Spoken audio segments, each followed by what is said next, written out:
Magandang hapon Luzon, Visayas at Mindanao. Ito po ang paglilitis katarungan para sa bayan, ang komprehensibong coverage ng impeachment trial ni Chief Justice Renato Corona. Ako si Cathy San Gabriel. Magandang hapon, ako naman si Gio Tingson. Ika-26 na pong araw na po at syempre narito pa rin tayo sa pinagsamang lakas ng PTV, IBC, Philippine Information Agency at iba't ibang cable at news networks sa buong Pilipinas.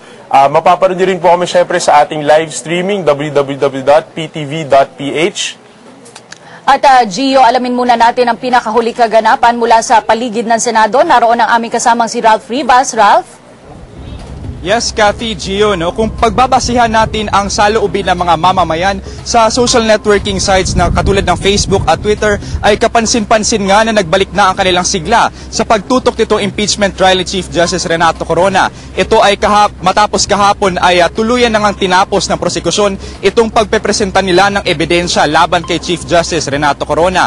At ngayon naman ay inaabangan natin kung ano ang mga ipupukol ng mga argumento ng depensa para nga ipagtanggol itong si Chief Justice Corona. Kahapon nga ikinagulat ng karamihan na mga sumubaybay katulad na lamang mga kasamahan natin sa media at hindi nga natunugan ito ng mga reporters na tatapusin na nga lamang ito ng biglaan ng prosekusyon. Pero kumpiyansa naman si Representative Neil Tupas na sapat na ang tatlong articles of impeachment, namely ang Article 2, 3 at 7 para makonvict nila si Corona. Aminado naman sila na malaking bagay ang hindi pagharap ni Justice Maria Lourdes Sereno at ng PAL Vice President for Sales sa kanilang pagdadrop ng iba pang articles of impeachment. Pero on positive light na rin ayon sa kanila ay patunay na rin ito na hindi nila pinapagbangga itong Korte Suprema at ang impeachment court. Sa ngayon ay inaasahan natin na magiging mabilis lamang itong takbo ng impeachment trial ngayong araw dahil magsusumite lamang ito ng mga dokumento ang prosekusyon at ang depensa naman ay pag-aaralan kung aling mga dokumento ang kanilang tatanggapin at kung alin ang kanilang isasantabi. Ngayon nga ay Feb 29, araw na hudyat ng leap year, dagdag na araw para sa ngayong taon at isang patunay na rin na tayo ay tatalon na o hahakbang sa panibagong kabanata nitong impeachment trial ni Chief Justice Renato Corona. Ako po si Ralph Rivas, naghahatid ng pinakamaiinit na balita mula dito sa labas ng Senado. Maraming salamat, Ralph Rivas. Samantala, mga kaibigan, kasama po natin sa pagkakataong ito ang lead prosecutor, Congressman Neil Tupas. Magandang hapon po. Magandang hapon, Cathy, Gio. At mula naman sa depensa, kasama natin Attorney Karen Jimeno. Hi, magandang hapon, Cathy, Gio, and Congressman Neil. Congressman Tupas, kahapon po ay tinapos na ng prosekusyon ang pagpepresenta ng mga ebidensya patungkol sa impeachment ni Chief Justice Corona. Marami po marahil sa ating mga manonood ang nabigla. Pakipaliwanag po kung bakit napag-desisyonan ito ng prosekusyon. Matagal na itong napag-uusapan ng prosecution kung ipipresenta ba lahat ng articles of impeachment or titigil kami sa after presentation ng ilang articles. After ng presentation ng Article 2 yung SALN, actually majority na rin ng members ng prosecution at that time gusto na itigil because para sa amin, sapat na yon yung ebidensyang inipresenta namin para makonvict si Chief Justice Corona for betrayal of public trust and culpable violation of the Constitution. Pero nag-usap at pinagpatuloy pa rin namin na Article 3. Hindi kami pinayagan, ipresenta naman yung ibang witnesses doon. Tumuloy pa rin kami sa Article 7 para mabuo yung kwento. Yung kwento na yun is may connection kay former President GMA. Na yun naman talaga yung part, very important part of the storyline ng impeachment complaint. Pero para sa amin, nung isang araw na yun, nagpulong kami kasama, nausap rin namin si Speaker Sonny Belmonte, ang majority leader, na isa lang naman na kailangan mo dito na article para makonvict So bakit pa natin i-burden yung oras namin, oras ng depensa, oras ng ating mamamayan kung meron na sapat na ebidensya yung prosecution. And at the time, we decided na tapusin na natin yung presentation of evidence, of course subject dun sa reservation kasi hindi namin i-give up yung dollar account. Subject sa temporary restraining order, we feel that kung maraki yung peso account, mas malaki yung dollar account. And we made that reservation yesterday. At ibig sabihin nito, we terminated the presentation of evidence by the prosecution with the reservation na bumalik kami sa Article 2 pag merong favorable lifting decision or lifting of the temporary restraining order sa dollar accounts. So, ibig sabihin po nito, nilinaw din po kasi ito ni Senate President Enrile kahapon, yung pong nalalabing mga articles na hindi nyo natalakay, talagang wala na po ito. Wala na. Wala na yung ibang articles na yun. Although naghanda rin yung mga prosecutors in charge. May mga witnesses na rin sila. Yung ibang witnesses affected by the February Valentine's Day resolution ng Korte Suprema na hindi niya-allow yung mga officials and employees. But handa sila, pero para sa amin, ano pang punto nun? Kung gusto natin tapusin ito para sa before na mahal na araw, ay meron ng verdict sana. Of course, we defer to the defense kung gaano sila katagal. And we hope we'll give them time para wag naman masyado matagal yung trial. Maraming salamat. Punta tayo sa defense. Attorney Karen, lumabas na po yung usapin na maaari yatang or pinag-uusapan yung mag-testify si Chief Justice Renato Corona. Nakapag-decide na ba ang defense? Itong isang bagay na pinag-aaralan pa rin namin kasi bukas naman talaga yung option na yan sa amin noong umpisa pa lang. At kahit si Chief Justice Corona, sinabi niya na willing siya mag-testify. Siyempre, ang kailangan pag-aralan dito ay kinakailangan ba talaga? Kasi meron namang mga bagay na pwede nang mapatunayan na ibang testigo o ibang dokumento.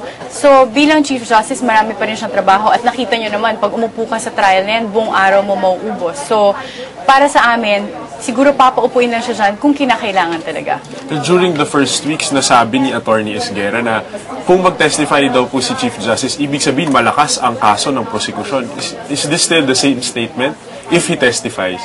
We don't think naman na yun yung magiging dahilan kung kailangan siya mag-testify. I think it's more of kung kakailanganin dahil siya lang ang taong may personal knowledge. Because as much as possible, syempre ayaw naming maistorbo yung kanyang trabaho pa rin bilang Chief Justice ng ating Korte Suprema.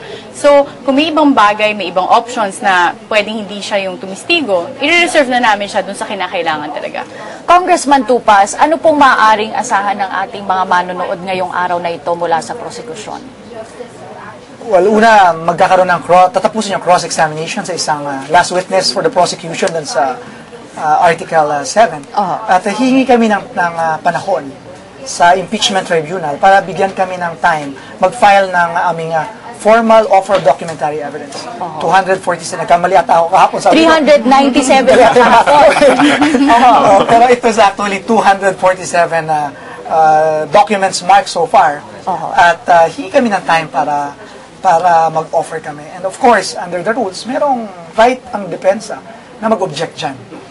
Sa tingin niyo po ba na kasi nasabi natin ni Congressman Erin earlier na magkakaroon daw ng 1-week break para ayusin daw itong mga formal offers ng prosecution.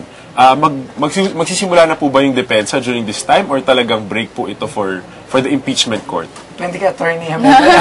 Pero sa amin, sana wag naman 1 week, no? On our part, malalaman mamaya sa manifestation namin kung gaano katagal, kung ilang araw ang kailangan namin.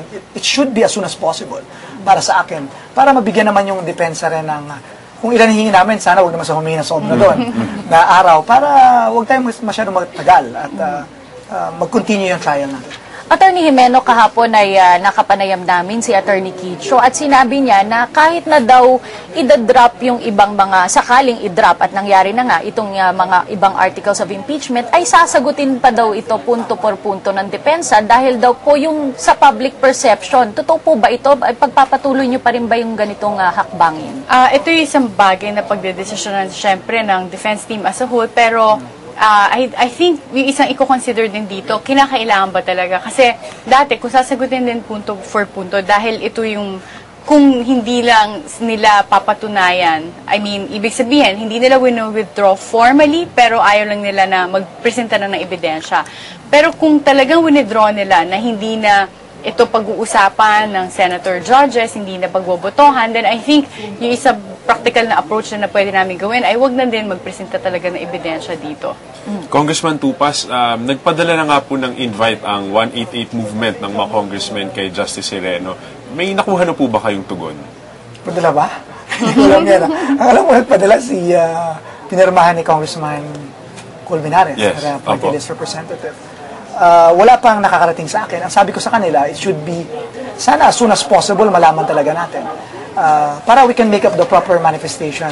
Kasi di naman pwede na maghintay kami yung prosecution kung wala naman. Because to me, masailan kasi yung testimony doon ni Justice Sereno. At dapat subpoena yon. And since the Senate refuses to issue subpoena, invitation na lang. And I don't think the invitation is that force to bring her to this tribunal. So I'll leave it to the prosecutor in charge kung ano yung development. Pero ngayon, Congressman, hindi na rin po makaka-testify ang mga process servers. Ano pong implikasyon nito sa kaso ninyo for Article 7? Sabi ko nga, maapektuhan yung Article 7. But Article 7 can stand on its own. Yung dissenting opinion will be taken judicial notice of, yung kay Justice Sereno. At kahit wala siyang testimony, yun na yun. Leave it up to the senators to appreciate yung facts na yun. It can stand on its own. Para sa akin, sapat na yun sa betrayal of public trust. But we are banking on Article 3. Yung overwhelming evidence. Attorney Karen, it's almost your turn to present evidence. Ano pong klaseng paghahanda ang ginagawa ng depensa? Siyempre ngayon, isa sa mga bagay na gusto rin namin makita yung formal offer of evidence. Kasi para hindi masayang hindi lamang yung oras namin, pati yung oras ng impeachment court, ay yung makita kung ano yung mga ebidensya. Kasi ang dami-daming pinamark na exhibit, di ba? Kung alin talaga doon ang ibibigay nila as evidence at alin naman ang tatanggapin ng impeachment court. Para yun na rin yung alam namin kung paano kami sasagot. So, ganung klaseng paghahanda. Pero dati pa man, pinaghahandaan na namin itong lahat ng articles of impeachment. Mga ilang witnesses po ba ang ipipresenta ninyo? Yun pa rin po bang dating listahan na nasubmit ninyo o may pagbabago dito? Palagi ko magkakaroon ng pagbabago, lalo na kung idadrop naman yung 5 pang articles of impeachment. Kasi dati close to 30, pero ngayon palagi ko mababawasan na ito kung hindi natatalakayin yung 5 pang articles of impeachment. At yung doon naman sa ibang mga bagong issues na na-raise, baka may kailangan din idagdag na witnesses. Congressman Tupas, noong nakaraang linggo po ay meron kaming isang na-interviewing senator judge at hiningan po namin siya ng reaksyon tungkol dun sa bigla yung pagtatapos dun sa Article 3. At sinabi po niya ay baka nagawa daw yun ng prosecution dahil sumama ang loob ninyo sa mga senator judges. Meron po bang sama ng loob ang prosecution sa mga senator judges? I will invoke our right to legislative privilege. Malaman yata yung pahayag ninyo. Attorney Karen, kayo po, sino po ang magpipresenta? Kagaya rin po ba ng prosecution na merong naka-assign na lawyer, na counsel sa bawat article? Ganon. Meron, bawat abogado may naka-assign na article of impeachment. Pero syempre, ang lead counsel pa rin namin forever and ever si Justice Cuevas. So, hindi ko alam kung yung gano'n rin siya magiging visible pa rin sa podium pagka nagdi-direct exam kami. So, isa ito sa mga bagay na pag-uusapan pa nila sa defense. Attorney, sino po yung may mga hawak nitong articles na to for the defense? 2, 3, at 7. Sino yung lead the defense counsel po na mag-aano dito? Or is it a secret? Hindi naman siya secret, pero I think kasi dahil nabawasan nga yung ibang articles, baka mag-reshuffle sila na okay, para mapabilis din, baka madagdagan per article instead of having, diba, tigdo-dalawa or ganyan, baka dagdagan nila sa iba. So we'll be seeing more action from the likes of Dean Roy and the other defense counsel po when your turn comes. Yes. Congressman Tupa, sino naman po ang nakatalaga para maggawa ng cross-examination mula sa prosecution? Pinag-usapan na namin yan. Binubuo namin yung team para mag-cross. Ang magde-decide noon, me as the lead prosecutor, yung deputy lead namin, si Congressman Fariñas, and the impeachment manager, Congressman Abaya. We will choose doon among the senior lawyers ng prosecution. But will you still be using, sir, the private prosecutors to cross-examine? Well, we always reserve that option. But will it depend on who will be doing the direct? Hindi na. Lahat naman yung competent to conduct the cross, and toka-toka na lang siguro yung prosecution doon. Attorney Karen, kaninang umaga nasabi na nga ni Senator Serge na gusto na nilang ipaubaya ang investigasyon ng ukol doon sa leak bank accounts or kung paano na-leak yung account si Chief Justice sa NBI. Komportable po ba ang depensa na mangyari po ito? Para sa amin naman, we defer